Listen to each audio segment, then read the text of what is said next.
Bismillahirrahmanirrahim. Welcome to all my students. I hope you all are safe and well. So this is Muhammad Asad here and today our lecture is on oligosaccharide. So पिछली lecture में हमने biological molecule का chapter start किया था, उसमें बहुत सारे lectures हमारे हो गए हैं, लेकिन इससे पिछले लेक्चर में हमने क्लासिफिकेशन ऑफ कार्बोहाइड्रेट स्टार्ट किया था। क्या? क्लासिफिकेशन ऑफ कार्बोहाइड्रेट्स, कि कार्बोहाइड्रेट्स को क्लासिफाई किया था तीन में।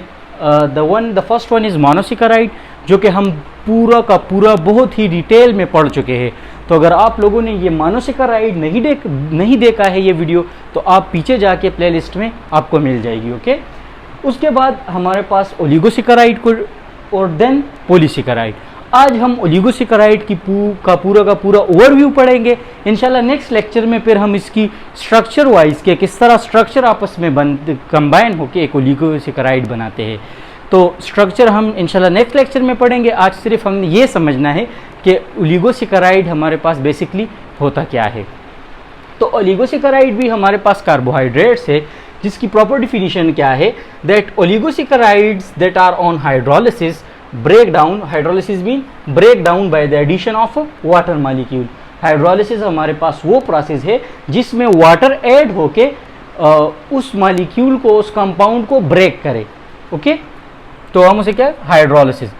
तो oligosaccharide that are on hydrolysis that on break down form from 2 to 10 monosaccharides. Okay, these monosaccharides were bound to each other with glycosidic bond. Okay, अब हमारे पास क्या होगा कि एक ओलिगोसेकेराइड हमारे पास वो कार्बोहाइड्रेट्स होगा जो हाइड्रोलाइज करके, जिसकी हम हाइड्रोलाइज करके यानी जिसकी हम हाइड्रेशन करके उसके अंदर वाटर मॉलिक्यूल ऐड करें, तो वो या तो हमारे पास 2 मोनोमर्स को प्रोड्यूस करेगा, या वो 3 मोनोमर्स को प्रोड्यूस करेगा, या वो 4 को, 2 to 10। और उन दोनों मोनोमर्स के दरमियान जो बॉन्ड होगा वो कौन सा बॉन्ड होगा? ग्लाइकोसिडिक बॉन्ड होगा। अब हमारे पास अगर आप कंसिडर कर ले ग्लूकोज को, तो ग्लूकोज हमारे पास जिसका फार्मूला क्या है, C6H12O6।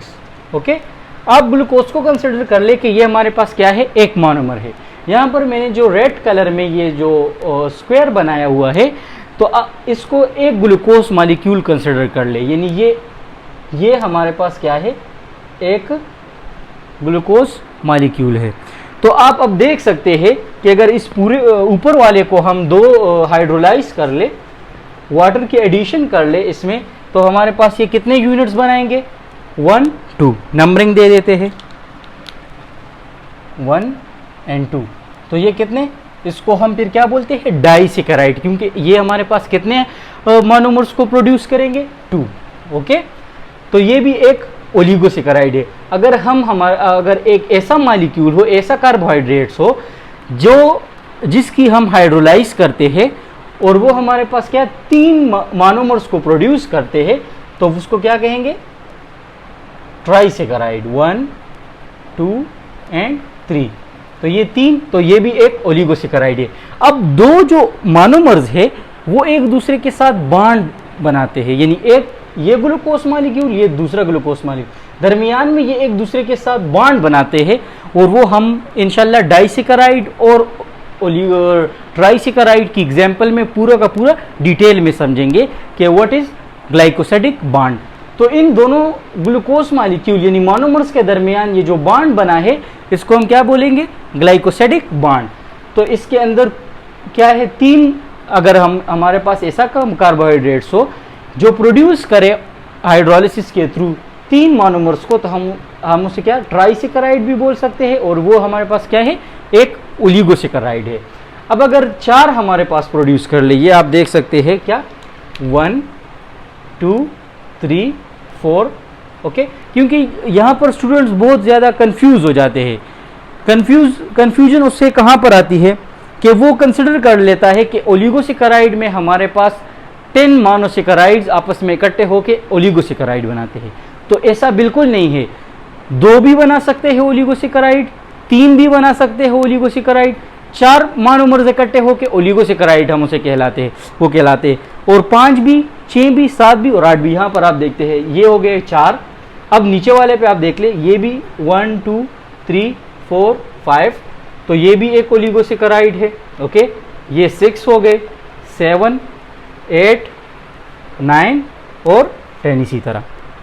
ओके, तो ये जो है हमारे पास, ये जो सबसे नीचे वाला 10, तो अगर हम इसको हाइड्रोलाइज कर ले, इसके अंदर, इस कंपाउंड के अंदर, इस कार्बोहाइड्रेट्स के अंदर वाटर की एडिशन कर ले, तो ये हमारे पास कितने 1 2 3 4 5 6 7 8 9 एंड 10, 1 2 3 4 5 6 7 8 9 और 10, यहाँ पर एक दूसरा भी 10 क्या वो दे सकता है, मोनोमर्स दे सकता है। अगर हम इसको हाइड्रोलाइज कर ले तो 1 2 3 4 5 6 7 8 9, तो अगर हम इस कंपाउंड को हाइड्रोलाइज कर ले, इस कार्बोहाइड्रेट को हाइड्रोलाइज कर ले, तो ये हमारे पास 9 मोनोमर्स को प्रोड्यूस कर सकता है। तो ये भी एक ओलिगोसेकेराइड है। और इसी तरह अगर ये, तो हमारे पास ऑन हाइड्रोलिसिस 8 मोनोमर्स को रिलीज करेगा।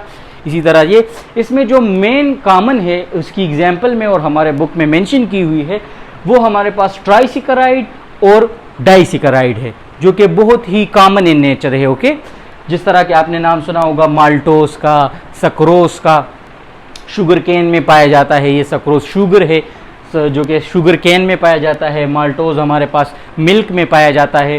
तो कार्बोहाइड्रेट्स होता है लेकिन मिल्क में पाया जाता है, अबंडेंस इसकी मिल्क में है।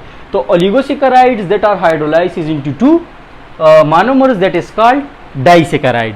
अब वो ये सिर्फ मैं इस वजह से ट्राइसेकेराइड, जिस तरह टेट्रासेकेराइड, पेंट्रासेकेराइड, हेक्सासेकेराइड, हेप्टासेकेराइड ऐसे भी मौजूद है, लेकिन जो मोस्ट कॉमन वन है वो क्या है, वो डाइसेकेराइड और ट्राइसेकेराइड। और डाइसेकेराइड और ट्राइसेकेराइड को हम इंशाल्लाह नेक्स्ट लेक्चर में स्ट्रक्चर वाइज समझेंगे कि किस तरह ये हमारे पास ग्लाइकोसाइडिक बॉन्ड बनाते हैं और किस तरह ये ईल्ड देते हैं, यानी प्रोड्यूस करते हैं 2 मोनोमर्स को। ओके, तो trisaccharide, oligosaccharide that are hydrolysed into 3 monosaccharide, ये हमारे पास डाइसेकेराइड हो गया। ये 2 यूनिट्स को अगर इसकी हम ब्रेक डाउन करते हैं तो ये 2 यूनिट्स बनेंगे, तो ये डाइसेकेराइड हो गया, डाइसेकेराइड। और अगर ऐसा मॉलिक्यूल हो जिसके अंदर 1 2 एंड 3 मोनोमर्स इकट्ठे हो जाएंगे, तो ये ईल्ड करेंगे, यानी प्रोड्यूस करेंगे ऑन हाइड्रोलिसिस 3, तो इसको हम क्या बोलेंगे, trisaccharide. Di mean 2, saccharon mean glucose sugar, monomer units. तो डाइसेकेराइड जो हाइड्रोलिसिस के थ्रू 2 यूनिट्स मोनोमर्स प्रोड्यूस करे।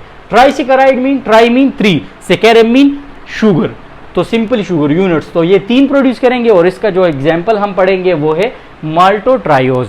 ओके, तो आज का लेक्चर था ओलिगोसेकेराइड का ओवरव्यू था। इंशाल्लाह नेक्स्ट लेक्चर में हम ओलिगोसेकेराइड की एग्जाम्पल स्ट्रक्चर वाइज डिटेल में पढ़ेंगे। तो आई होप आप ठीक रहे होंगे, और अगर कोई भी प्रॉब्लम हो इसके हवाले से तो आप पूछ सकते हैं। इंशाल्लाह see you in the next lecture. अल्लाह हाफिज़, थैंक यू।